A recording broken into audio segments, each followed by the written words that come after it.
Netflix, Canal+, Prime Video, Salto, Disney+. Les plateformes SVOD se multiplient mais rien ne change. Vous vous demandez toujours quoi regarder ?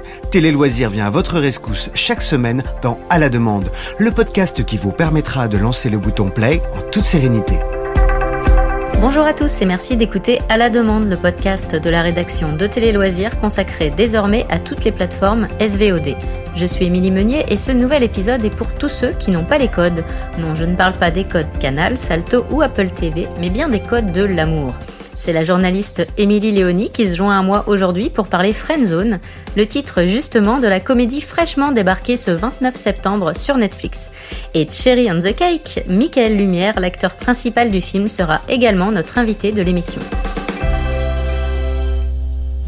Allez, on commence tout d'abord par relativiser sur tous les râteaux qu'on s'est pris et toutes les années où l'on a été nul en drague et vécu des relations platoniques malgré nous.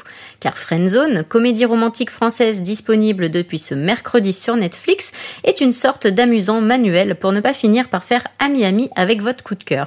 Et en plus, c'est une comédie signée Charles Von Tiggen, l'un des co-créateurs et co-scénaristes de Validé. Oui, vous savez, l'excellente série sur le rap. Bon, Titi, ça fait combien de temps que t'as pas fait l'amour ? On sait comment t'es quand t'es amoureux. Tu finis toujours dans la friendzone. Salut. Bah, plus. Bah ouais. C'est quoi le délire de... La friendzone, c'est la zone où t'as pas d'ambiguïté, pas de tension érotique, pas de séduction, donc t'es jamais considéré comme un mec potentiel. Thibaut, c'est un vrai gentil, un vrai doux, le bon pote qu'on rêve toutes d'avoir parce que disponible, à l'écoute, toujours prêt à rendre service, un peu trop même. Surtout, c'est un grand romantique, mais qui a pas les codes, comme tu disais. Et donc, quand il rencontre la fille qui lui plaît, il sait pas faire. Au grand dam de sa bande de copines, qui va prendre les choses en main et le coacher pour que de serial loser, Thibaut devienne un vrai lover. Bah super, je vais finir seul avec un chat. Mais non, t'inquiète pas, t'es avec des meufs là. On a un plan. Le but, c'est qu'elle oublie l'ami. Et nous, pendant ce temps-là, on te refonde la tête aux pieds. Ouvre-moi ton plexus solaire. Mais c'est peut-être encore Michael Lumière qu'on a déjà vu à l'écran dans La vérité si je mens les débuts ou le téléfilm Pourquoi je vis sur Grégory Le Marchal qui parle le mieux de son personnage de Thibaut, un infirmier célibataire, gros timide, pour ne pas dire nulos avec les filles. C'est un mec tout ce qu'il y a de plus sympathique, gentil, doux, attentionné, candide, naïf, maladroit. Et c'est quelqu'un aussi de très timide, dans ses relations avec les femmes et tout. Il a un peu de mal, il n'a pas les codes de la séduction et tout ça. C'est une version de moi, c'est quelque chose que j'ai en moi totalement. Moi, je perds totalement mes moyens. Quand il y a une fille qui me plaît, je suis incapable. Je sais plus comment me comporter. Vraiment, je perds mes mots. J'ai extrêmement de mal à avouer mes sentiments quand j'aime quelqu'un. Je suis quand même un peu moins timide que lui, un peu moins, je sais pas, en tout cas, le Thibaut de la deuxième partie du film me ressemble un peu plus déjà. Bon, on est d'accord, Émilie, on a tous été en friendzone un jour dans notre vie. Ah bon ? Tu l'as été, toi ? Moi, jamais. Non, je vois pas du tout ce que tu veux dire. Tellement de fois, mon Dieu. Je plaisante, évidemment. C'est d'ailleurs pour ça que le film m'a plu, parce que c'est un sujet qui parle à tout le monde. On s'est toutes et tous un jour retrouvés dans cette situation délicate où on tombe amoureux de quelqu'un, mais que cette personne ne nous considère que comme un pote ou une pote. Et inversement, où on a pu s'entendre dire à quelqu'un qui nous avouait des sentiments amoureux, cette sentence cruelle, on va dire, du « je préfère qu'on reste amis ». Donc c'est vrai que le sujet est universel et ça c'est déjà un bon point, et puis son traitement est plutôt rafraîchissant. Il y a des situations qui sont vraiment drôles, rien que celle de la rencontre entre Thibaut et Rose. Une rencontre dans le plus simple appareil. Exactement, tout à fait. Il y a des dialogues, des punchlines bien sentis, les acteurs sont chouettes, à commencer par Michael Lumière, que je trouve ici solaire, sans mauvais jeu de mots, hyper attachant. Et j'aime bien aussi que le personnage masculin soit un petit peu la petite chose fragile, tu vois, du moins pas sûre d'elle, et qui va trouver de l'aide auprès de personnages féminins qui sont au contraire, des jeunes femmes affirmées, qui assument leur sensualité, leur sexualité, leurs désirs. Et puis, comme tu le disais, c'est un premier long métrage, et je trouve que il remplit bien le cahier des charges de la comédie romantique. Enfin, en tout cas, d'après moi, parce que je pense que t'es un peu mieux placé que moi pour le dire, vu qu'à la base, les rom-coms, moi, c'est moins ma tasse de thé, quoi. Ah oui, moi j'adore les comédies romantiques et j'assume à 100%. Là, ce film, en effet, comme tu le soulignes, il coche pas mal de cases. J'ai trouvé ça très mignon, tendre, frais. Alors évidemment, il y a des clichés et surtout des appartements bien trop grands pour être crédibles, notamment avec un salaire d'infirmier. Tu bloques un peu sur... Oui, mais moi, j'ai quand même un besoin de crédibilité. Je veux dire, la vue, Tour Eiffel, tout ça, quand on vient de lancer sa marque, je trouve ça un petit peu délirant. Mais bon, c'est pas grave, c'est pas le sujet. Mais Michael Lumière, il échoue comme pas permis. Son rire, c'est craquant. Enfin voilà, il y a une bonne BO. Ça démarre direct avec du Tina Turner. Ça, faut le préciser quand même. Ça, on adore. Et surtout, on sent une belle complicité entre tous les acteurs de cette joyeuse comédie. C'est une bande de potes où finalement, il y a beaucoup de filles. Mais je laisse Michael Lumière, justement, évoquer l'ambiance sur le tournage.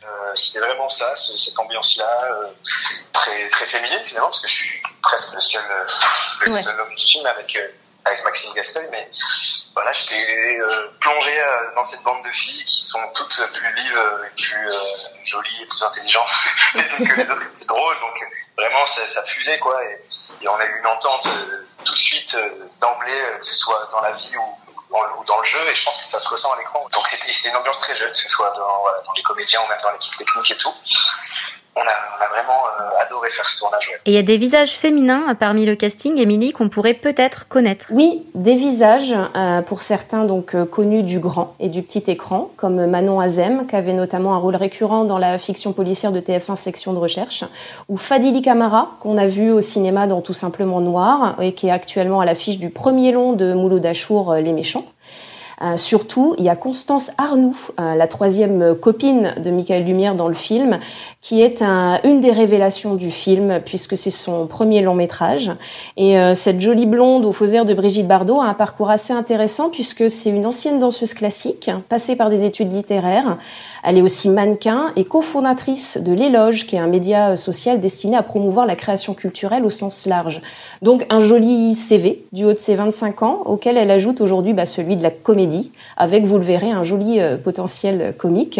Et il y a aussi le rôle du crush de Michael Lumière dans le film, Rose, il me semble. Ouais, Rose, le crush de Thibaut, qui est joué par Eva Danino. Donc c'est un visage auquel il va falloir vous habituer, puisqu'après Friendzone, la demoiselle, qui est apparue notamment dans la série Munch sur TF1, s'illustrera dans 2 longs métrages au cinéma, Les goûts et les couleurs de Michel Leclerc et Les Amandiers, le prochain film de Valeria Bruni-Tedeschi, où elle donne notamment la réplique à Louis Garrel. La petite chanceuse.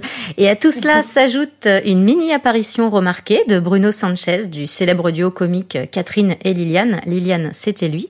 Une apparition en mini-short en cuir. Ça vaut le coup d'œil, mais on vous en dit pas plus. Et si vous voulez rester encore un peu dans la friendzone, on vous conseille 2 visionnages sur les plateformes. Alors bien sûr, il y a les classiques Dawson ou Le mariage de mon meilleur ami, où les personnages joués par James Van Der Beek et Julia Roberts sont des pros du genre, mais on a préféré vous parler aujourd'hui de découvertes plus récentes. Je te veux moi non plus sur Prime Video, une réjouissante rom-com baignée de soleil, mais surtout d'amour et d'amitié. Un film signé Inès Reg, l'humoriste, dans laquelle elle s'inspire largement de sa vie de couple. Une histoire qui a longtemps été compliquée, flirtant avec la friendzone, avec son fameux Kevin de Bonne. Oui, le fameux Kevin des paillettes. C'est dingue, hein. Je te mets des vents depuis le CE2 et la seule fois où tu m'en mets un, j'ai envie de crever carrément. Dans la catégorie loser de l'amour, moi je t'aurais bien proposé Les Beaux Gosses, hein, mais si on doit rester un peu sur la thématique de la friendzone, j'avais envie de conseiller What If en français et Beaucoup plus si affinité, qui est disponible sur Salto. On y suit Daniel Radcliffe, qui continue son émancipation après Harry Potter, dans la peau d'un jeune étudiant qui tombe amoureux d'une jeune femme jouée par Zoé Kazan. Je sais que tu l'aimes beaucoup aussi. Oui, je l'adore. Qui rencontre au cours d'une soirée. Problème, elle a déjà quelqu'un dans sa vie. Bon, amis ? Pourquoi pas, oui. Génial. Amis. Voilà, c'est une comédie romantique pétillante et mordante, un peu dans la veine de quand Harry rencontre Sally, tu vois. Enfin, il y a des séquences au restaurant, c'est assez rigolo, ça fait penser forcément. Si elle révolutionne pas le genre de la rom-com, vaut pour la fraîcheur, notamment de son joli duo d'acteurs. C'est au tour à présent de Michael Lumière, la star de Friendzone, disponible ce 29 septembre sur Netflix, de nous dévoiler son dernier coup de cœur série du moment. Et c'est pour la série Atypical sur Netflix. La série Atypical, j'ai regardé pour un projet où je devais jouer un autiste Asperger, justement. Et la série parle de ça, la série suit un jeune autiste Asperger. Je suis un mec bizarre. Enfin, c'est ce que tout le monde dit. Parfois, je comprends pas ce que les gens veulent dire quand ils parlent. Les personnes souffrant d'autisme flirtent, tu sais. Les filles ne me remarquent jamais vraiment. Je suis pas doué pour reconnaître les signaux. Tu sais, personne n'est normal. Et j'ai vraiment aimé l'univers, le ton, les acteurs, incroyables. C'était vraiment cool. Et voilà. Pour résumer, Friendzone avec Michael Lumière, disponible ce 29 septembre sur Netflix, est une rom-com fraîche, amusante et dont le sujet devrait parler au plus grand nombre. Oui, on a tous été un jour un Thibaut. Et si vous n'avez pas eu votre dose de loose sentimentale, on vous conseille de poursuivre l'expérience avec Je te veux moi non plus sur Prime Video et What If, et plus si affinité en français sur Salto. Et voilà, c'est déjà la fin de ce podcast. Merci beaucoup Émilie, c'est toujours un plaisir de t'avoir avec nous. Merci à toi. N'hésitez pas à nous soutenir en likant et commentant l'épisode sur les réseaux sociaux. Merci à vous qui écoutez et à la semaine prochaine pour un nouvel épisode d'À la demande avec toujours plus de programmes à découvrir sur les plateformes. Vous pouvez retrouver ce podcast sur Deezer, Spotify, Apple Podcasts et toutes les plateformes de podcast.